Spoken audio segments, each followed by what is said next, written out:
Voleu saber què ens han portat els Reis a la Fageda? Bon dia a tothom. Estem a la cooperativa La Fageda. Jo sóc la Montse, en Jaume i la Jordis.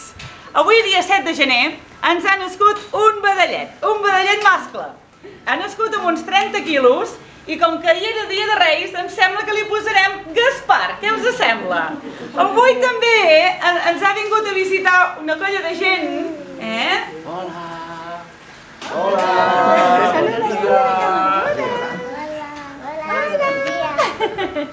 Sí, i ara jo preguntaré a l'en Jaume o a la Jordi, a veure, ara de què en farem, d'aquest vedellet mascle? L'agafarem i el ficarem amb l'incubador. I quedarà un parell de dies allà perquè estigui més calent, no? Sí. Molt bé, molt bé, molt bé. Oi que maco que és, Oi que maco! Ja està. Noi. Molt bé, doncs, moltes gràcies Jaume, moltes gràcies Jordis. I ara m'agradaria que em filméssiu amb aquesta gent que ens ha vingut a veure avui. Moltes gràcies per venir i adeu-siau a tothom.